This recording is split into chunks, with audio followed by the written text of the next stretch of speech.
Right ఇటు Panthangi toll plaza దగ్గర మా ప్రతినిధి రేవన్ ఉన్నారు. రేవన్, ఎవ్రీ ఇయర్ ఈ టైంలో మీరు ఇట్లా రిపోర్టింగ్ చేయడం, మేము అట్లా అడగడం ఎవ్రీ ఇయర్ కామనే. ఈసారి ఏమన్నా ప్రత్యేకత ఉందా? అంటే ఎక్కువ వెహికల్స్ ఈసారి దాటిల్లినట్టుగా కనిపిస్తోంది, నిజమేనా?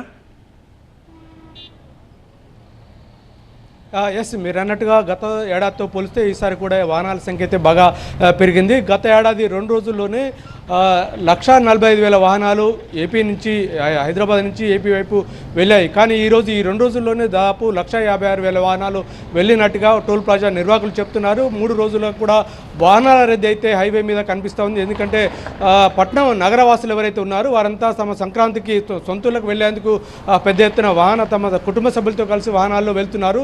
దీంతో 3 రోజులుగా హైదరాబాద్ విజయవాడ జాతీయ రహదారి మొత్తం వాహనాలతో కిక్కిరిసిపోయింది. డెడ్ స్లోగా వెళ్తున్నటువంటి పరిస్థితి కనిపిస్తూ ఉంది. ఎందుకంటే హైదరాబాద్ విజయవాడ జాతీయ రహదారిపై ఉన్నటువంటి క్రాసింగ్ల సమయంలో కొంత ట్రాఫిక్ జామ్ అవుతుంది. అక్కడక్కడ పోలీసులు పెద్ద ఎత్తున ఏర్పాటు చేసినప్పుడు కూడా డెడ్ స్లోగా ముందుకు సాగుతున్న పరిస్థితి కనిపిస్తూ ఉంది. దీంతో నిన్న ఒక్కరోజే 77,000 వాహనాలు వెళ్ళాయంటే పరిస్థితిని అర్థం చేసుకోవచ్చు. ఈ రోజు కూడా భారీగా వాహనాల రద్దీ ఉంటే అవకాశం ఉందని చెప్పి ఇటు పోలీసు అధికారులు చెప్తున్నారు. పోలీసు అధికారులు కూడా ప్రత్యేకంగా నేషనల్ హైవే అథారిటీ సిబ్బంది అధికారులతో కోఆర్డినేట్ చేసుకుంటే అక్కడ కూడా ట్రాఫిక్ జామ్ కాకుండా చూస్తున్నారు. కానీ డెడ్ స్లోగా వెళ్తుంది. పంతంగి టోల్ ప్లాజా వద్ద 16 టోల్ బూతులు ఉండగా 12 టోల్ బూతులు పూర్తిగా అంటే విజయవాడ వైపు ఓపెన్ చేస్తారు. కేవలం 4 టోల్ బూతులు మాత్రమే హైదరాబాద్ వైపు ఓపెన్ చేస్తారు. అంటే మొత్తం పెద్ద ఎత్తున వాహనాలు అయితే పెద్ద ఎత్తున వెళ్తున్నాయి.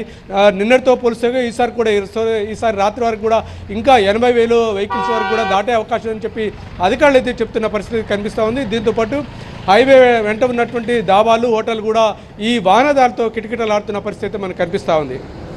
రైట్ రేవన్.